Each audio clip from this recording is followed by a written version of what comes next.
Hola, buenos días, profesora y compañeros. Nuestro grupo, integrado por Camila Aravena, Paula Galindo, Hans Klickman, y quien les habla Cristian Soto, nos tocó presentar el modelo cognitivo de Bandura y Kelly, que posteriormente, puesto en la mesa las teorías, analizaremos la película El Joker.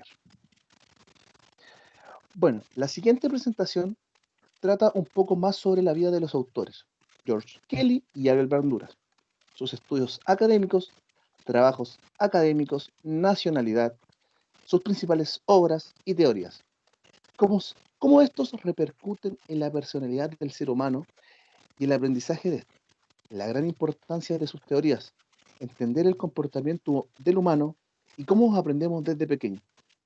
Dentro de nuestra presentación detallaremos más estas teorías para que entendamos un poco más de qué tratan, también cómo es el desarrollo de sus teorías y sus aportes dentro de la psicología de la personalidad.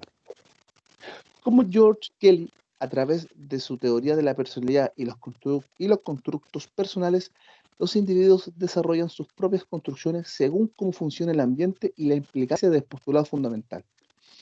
Y los 11 corolarios en el desarrollo de la personalidad. Y cómo la teoría del aprendizaje de Al Bandura explica cómo las personas pueden aprender cosas nuevas y desarrollar nuevas conductas mediante la observación de otros individuos. Tras todo esto, como dije al principio, al final de nuestra presentación analizaremos y enlazaremos todo esto con la película El Joker.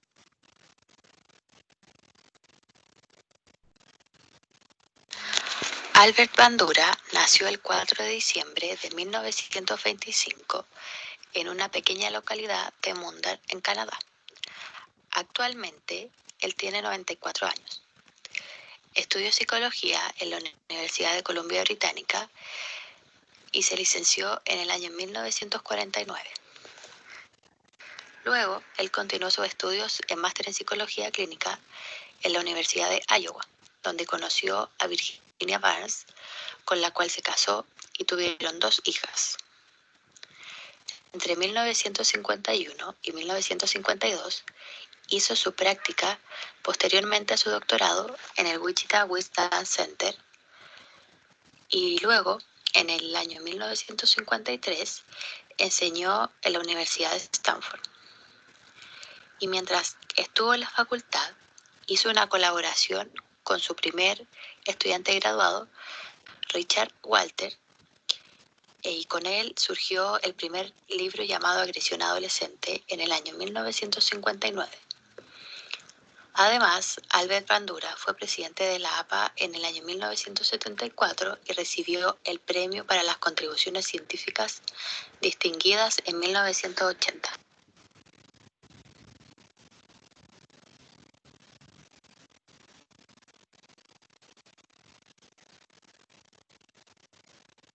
Las principales obras de Albert Bandura.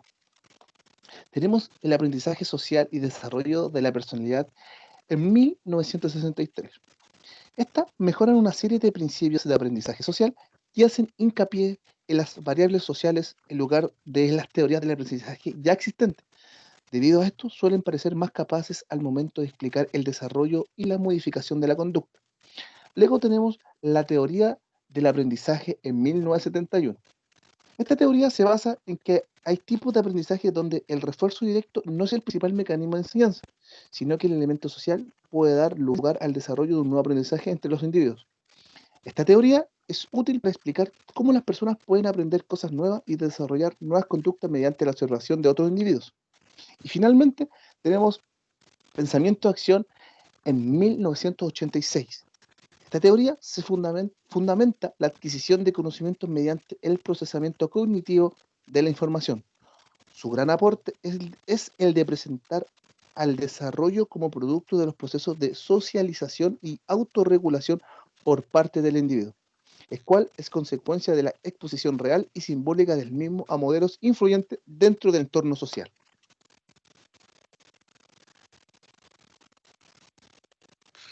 Los aportes de Bandura a la personalidad.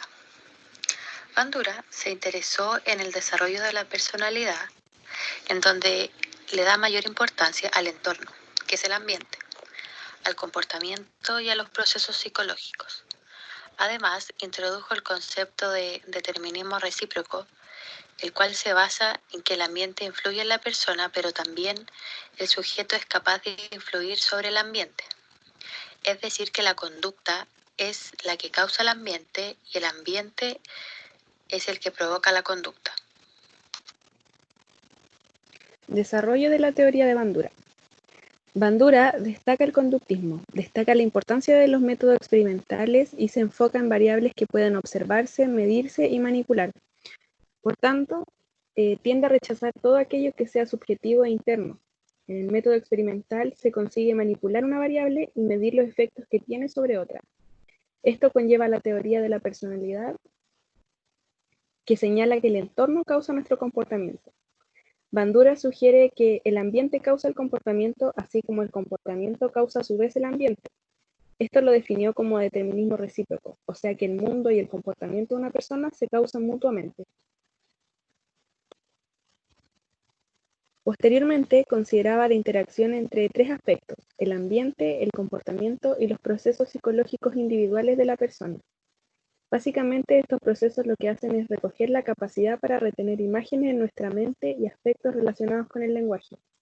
Esto es importante porque al introducir esta última variable, o sea, la imaginación, deja de ser un conductista estricto para acercarse a los cognitivistas y a quienes muchos conocen como el padre del movimiento cognitivo. La mezcla de unión y lenguaje le permite a Bandura teorizar de mejor manera, considerando agregar la imaginación y los aspectos relativos al lenguaje a su comprensión de la personalidad y de las personas. Bandura va a analizar aspectos cruciales en la psique humana: el aprendizaje por observación o modelado y la autorregulación. El aprendizaje por observación, dentro de todas las investigaciones que llevó a cabo Albert Bandura, existe una que fue de especial atención: los estudios sobre el muñeco Bobo. La idea surgió a partir de un video grabado por uno de sus estudiantes, y aquí una niña golpeaba de modo repetitivo un muñeco inflable, con forma de huevo, que lo llamaban Bobo. La niña le pegaba sin piedad al muñeco, y mientras le gritaba estúpido, le pegaba mucho, y además tenía acciones agresivas e insultos contra el muñeco. Bandura le enseñó este video a un grupo de niños de una guardería, que disfrutaron del video y de hecho sintieron alegría al verlo. Más tarde, cuando terminó el video, los niños fueron hasta un salón de juegos, y ahí había un nuevo muñeco Bobo y martillos pequeños, y claramente estaba Bandura con sus colaboradores analizando a estos niños. Los niños rápidamente, obviamente, agarraron los martillos y empezaron a pegarle al muñeco Bobo, imitando lo que hacía la niña que habían visto en el video, gritándole estúpido y todo lo que habían visto. Y si bien las conclusiones del experimento no parecieron sorprendentes en un inicio, sí lo eran, y sirvieron para considerar varias cosas. Los niños cambiaron su comportamiento sin que hubiera ningún refuerzo dirigido a realizar dicho comportamiento. Esto es un antecedente respecto a las teorías de aprendizaje conductuales. Como antecedente extra a esto, aunque cambiaran el modelo del muñeco por uno de verdad, los niños seguían golpeándolo. Todas estas pruebas le permitieron a Bandura establecer que habían ciertos pasos involucrados en el proceso de modelado. El primero de ellos era la atención. Si vas a aprender algo, necesitas prestar atención. De la misma manera, todo lo que resulte ser un obstáculo en la atención resultará en un peor aprendizaje en general. Es decir, que si estoy con mucho sueño y medio dormido, el grado de conocimiento o el aprendizaje se va a ver afectado, o lo mismo si es que tengo elementos distractores. Y en cambio, si el modelo para mí es atractivo, vamos a prestar más atención a él. El segundo punto que nombra Bandura es la retención. En este punto debemos ser capaces de retener o recordar a todo lo que prestamos atención anteriormente. Aquí es donde la imaginación y el lenguaje tienen un rol importante, porque guardamos lo que hemos visto en forma de imágenes o descripciones verbales. Una vez logrado esto, somos capaces de recordar y reproducir estos datos e ir modulando nuestro comportamiento. Posterior a esto viene la reproducción. Aquí debemos ser capaces de decodificar las imágenes o descripciones que ya tenemos retenidas, para que estos nos sirvan para cambiar nuestro comportamiento actual. Por tanto, lo primero que debemos hacer es ser capaces de reproducir este comportamiento. Por ejemplo, puedo pasar una semana viendo videos de nado sincronizados, pero no soy capaz de controlar mi cuerpo en el agua ni hacer las mismas coreografías. Pero si supiera hacerlo, podría mejorar viendo estos videos. También es importante, con respecto a la reproducción, saber que nuestra capacidad para imitar va mejorando con la práctica de las habilidades relacionadas con determinadas tareas. Además, nuestra capacidad mejora con el simple hecho de imaginarnos a nosotros mismos realizando este comportamiento. Y por último, está la motivación. La motivación es un aspecto clave a la hora de aprender estos comportamientos que queremos imitar. Debemos tener razones y motivos para querer aprender algo o imitar. En caso contrario, va a ser más complicado focalizar nuestra atención, retener y reproducir diversas conductas. Bandura también, por otra parte, menciona una serie de motivos. El refuerzo pasado, como el conductismo tradicional o clásico. Algo que nos ha gustado aprender anteriormente, tiene más papeletas para gustarnos ahora. Los refuerzos prometidos o incentivos, que podemos imaginar todos aquellos beneficios futuros que nos empujan a querer aprender algo. Y el refuerzo vicario, que nos otorga la posibilidad de recuperar el modelo como refuerzo. Estos tres motivos han sido considerados como los elementos que causan el aprendizaje. Bandura explica que estos elementos no son tanto los causantes como sí los motivos de querer aprender, una diferencia sutil pero relevante, y o sea que él los considera más como motivos. Por supuesto que también pueden existir motivaciones negativas y que nos empujan a no imitar determinados comportamientos. Y ahí está el castigo pasado, el castigo prometido o amenazas y el castigo vicario. La autorregulación es otra clave para entender la personalidad humana. La autorregulación es la capacidad para controlar, regular y modelar nuestro propio comportamiento. Es la otra clave fundamental de la personalidad para Bandura. En su teoría apunta a 3 pasos hacia la autorregulación. Primero está la autoobservación, que nos percibimos a nosotros mismos, evaluamos nuestro comportamiento y esto sirve para establecer lo que somos y hacemos. El juicio, que comparamos lo que vemos y nuestras actitudes son con ciertos estándares. Por ejemplo, comparar nuestros actos con lo que es aceptable culturalmente. Y el tercer punto es la autorrespuesta, que si en la comparación que hacemos con nuestros estándares está todo bien, nos damos respuestas de recompensa positiva a nosotros mismos. En caso de que la comparación con nuestro estándar nos cree malestar porque no nos ajustamos a lo que creemos que sería correcto, nos damos autorrespuestas de castigo. Y estas respuestas pueden ir desde algo evidente como trabajar hasta tarde, o desde lo más encubierto y emocional que sería el sentimiento de vergüenza o por ejemplo la autodefensa. Otro concepto importante que nos sirve para comprender este proceso de autorregulación es el autoconcepto o autoestima. A través de los años nosotros percibimos que hemos actuado más o menos de acuerdo a nuestros valores y estándares y hemos tenido un ambiente que nos ha entregado recompensas. Entonces tendremos un buen autoconcepto y por tanto una autoestima alta. En caso inverso, si hemos sido incapaces de vivir de acuerdo a nuestros valores y estándares, es probable que tengamos un pobre autoconcepto, o sea, una autoestima baja.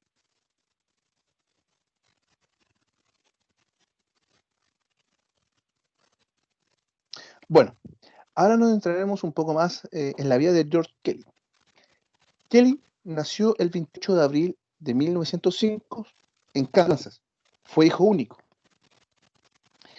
En 1965 empezó a ocuparse de trabajos de investigación en la Universidad de Brandeis, donde trabajaba Maslow. Por desgracia, murió muy poco tiempo después, el 6 de marzo de 1967. Fue psicólogo, sociólogo, físico y matemático estadounidense, licenciado en artes en el Colegio Park en 1926. Fue magíster en sociología educativa en la Universidad de Kansas, licenciado en educación en la Universidad de Edimburgo, Escocia, y finalmente doctor en psicología en 1931 en la Universidad Estatal de Iowa, con una tesis sobre incapacidad del habla y de la lectura.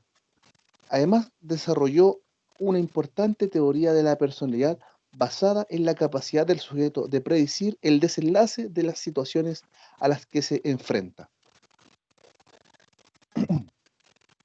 Las principales obras de George Kelly. Tenemos la teoría de los constructos personales en 1905. Publicado, como dije bien, publicado en 1905. George Kelly presentó la teoría de los constructos personales como una alternativa a los dos principales enfoques que estaban vigentes para entender la condición humana. En ese entonces era el conductismo y las teorías psicodinámicas, el psicoanálisis. Esta corriente desafió el pensamiento psicológico existente. Los constructos son dimensiones bipolares de significado que construye el conjunto estructurado del conocimiento que tiene el individuo para entender y anticipar su mundo de experiencia. Los aportes de George Kelly a la psicología de la personalidad. Planteó la teoría de la personalidad que hace hincapié en los pensamientos del individuo. Se concentra más en la personalidad individual que en la situación. De esta forma, difiere del enfoque cognitivo del aprendizaje social.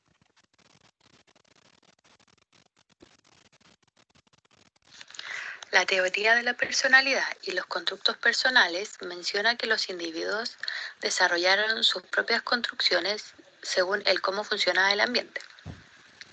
Estos constructos son hechos en base al aprendizaje y a la experiencia, es decir, que son representaciones mentales que utilizamos para interpretar un suceso y establecer un significado o sentido a lo que se va experimentando y observando.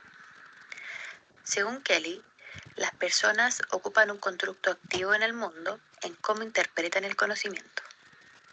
Además, menciona que los constructos actúan de forma de hipótesis, ya que sería un constructo en específico que se adapta a un suceso en particular. Luego, cuando se acredita la hipótesis mediante la aplicación del constructo, se predice un resultado. Estos constructos se usan para anticipar un evento que a su vez determina nuestro comportamiento, nuestro pensamiento y sentimiento. Además, estos hechos están sujetos a diversas interpretaciones y lo llama a un alternativismo constructivo o filosófico, lo cual lo organizó a través del postulado fundamental y los 11 corolarios. Es una herramienta para comprender el cómo funcionan los constructos personales y cómo se va desarrollando la personalidad a través de estos. El corolario de la construcción es cuando un individuo anticipa un acontecimiento y cuando va construyendo las representaciones o modelos exactos. Es decir, que se va construyendo la anticipación en base a nuestras experiencias pasadas. El corolario de la experiencia es un conjunto de interpretaciones en donde la persona va cambiando y se va adecuando a la interpretación que ocurre en las representaciones exactas de un acontecimiento. Es decir, que cuando no sucede lo que nosotros determinamos, vamos aprendiendo a adaptarnos.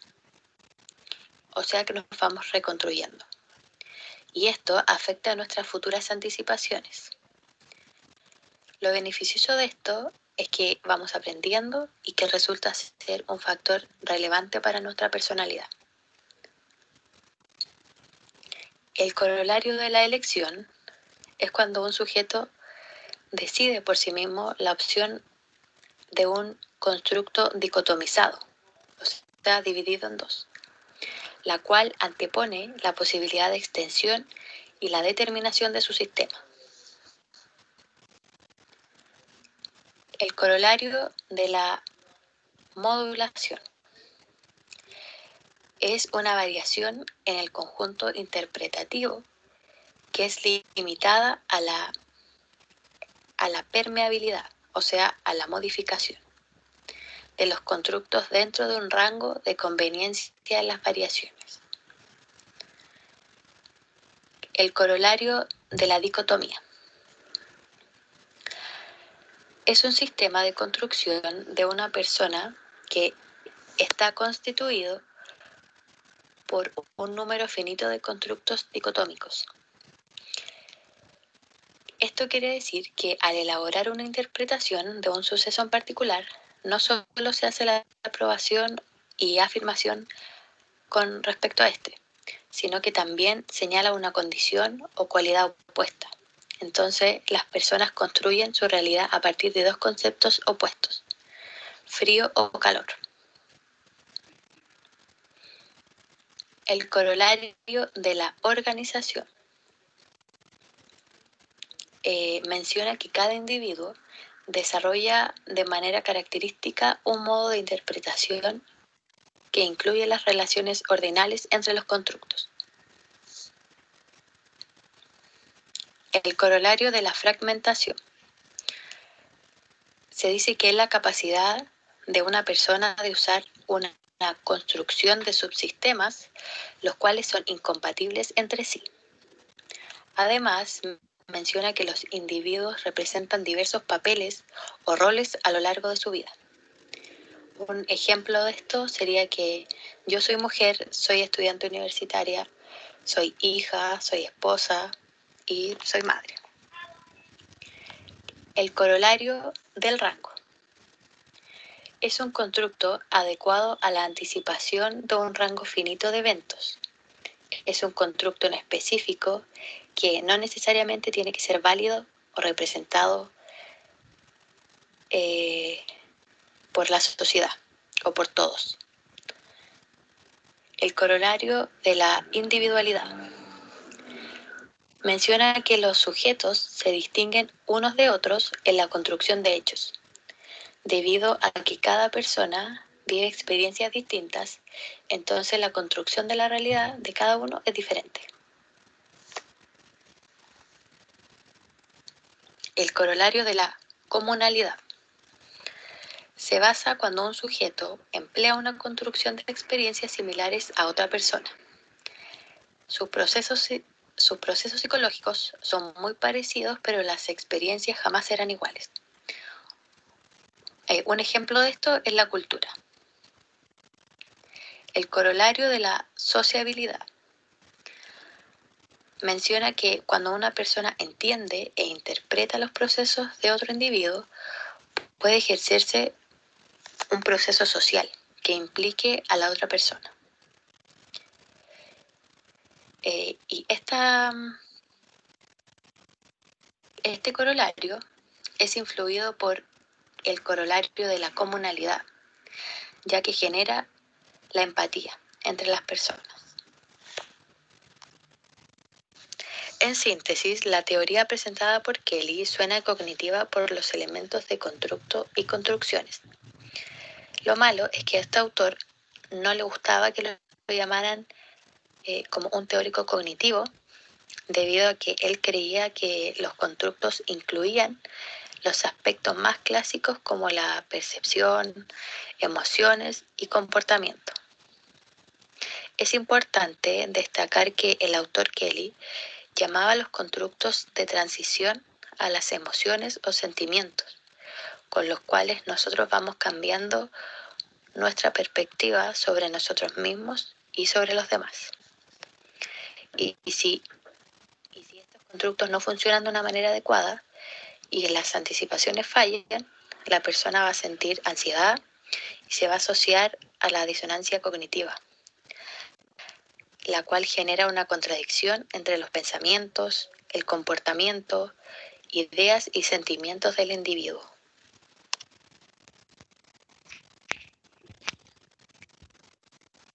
Bueno, ahora que ya se explicaron cada una de las teorías, vamos a ir viéndolas mediante un mapa conceptual para ir graficando y dándonos cuenta de forma un poco más simple con respecto a cada una de ellas. Y partiremos por la teoría de la personalidad y los constructos personales de Kelly. Esto está organizado a través del postulado fundamental y los 11 corolarios que acaba de explicar a detalle mi compañera.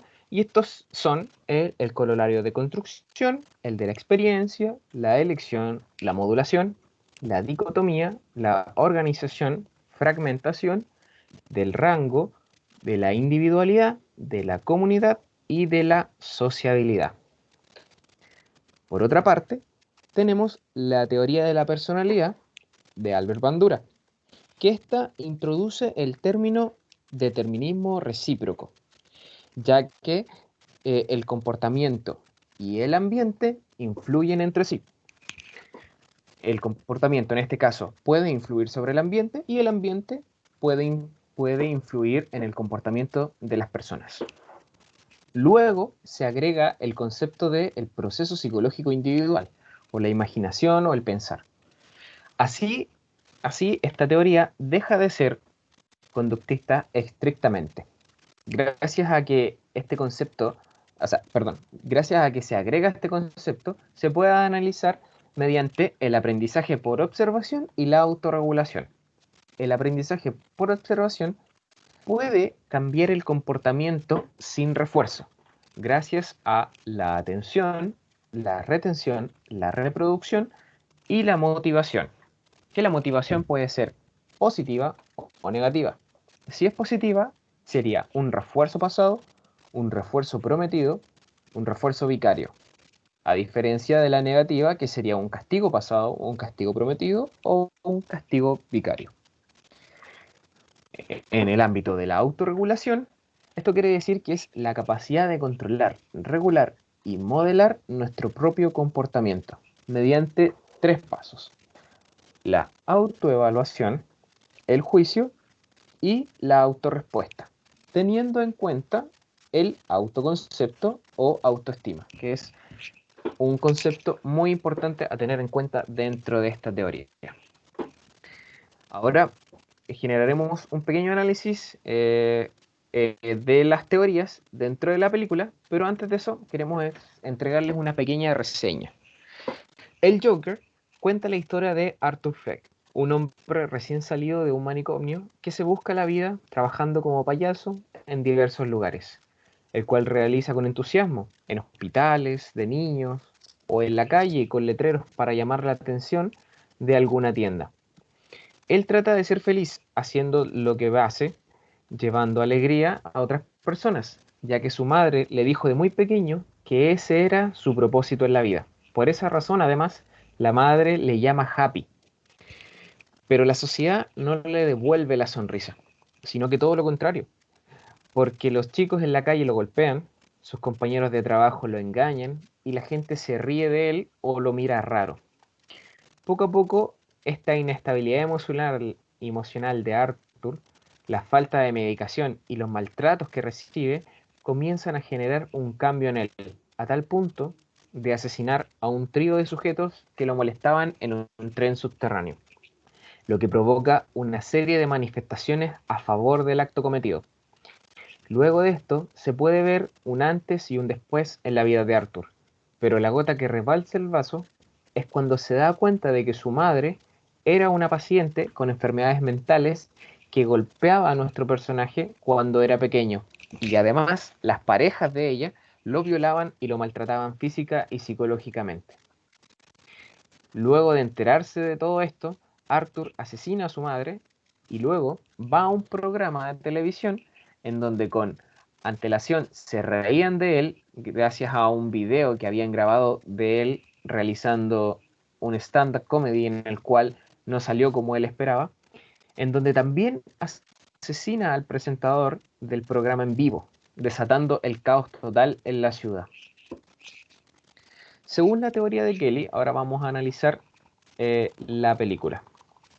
Kelly, en su teoría, indica que cada persona va desarrollando un conjunto de constructos personales, las cuales son representaciones mentales que usamos para interpretar los eventos y poder entregarles un significado a lo que ocurre y van desarrollando las personas, y esto va desarrollando las personalidades mediante diversos colorarios. Esto se nos presenta ya que Arthur, a medida que avanza la película, va percibiendo el ambiente de formas distintas. Se puede inferir que el personaje va cambiando gracias a esto, a que poco a poco va interpretando el mundo de una forma distinta, la cual va generando un cambio en la conducta del mismo.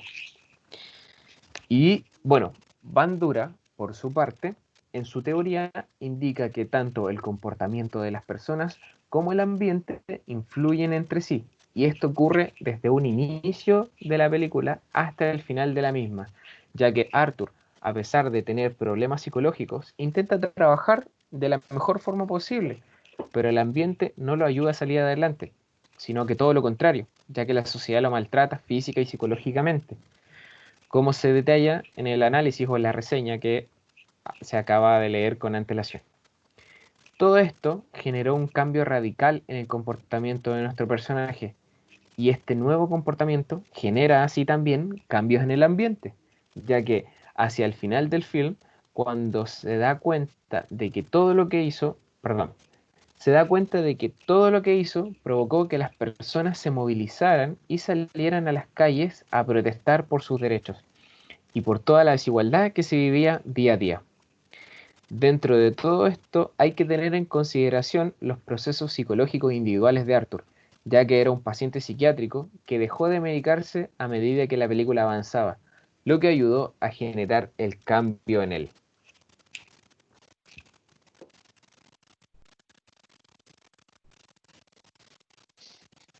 Bueno, como vemos, las teorías presentadas son de algún modo impredecibles para el ser humano.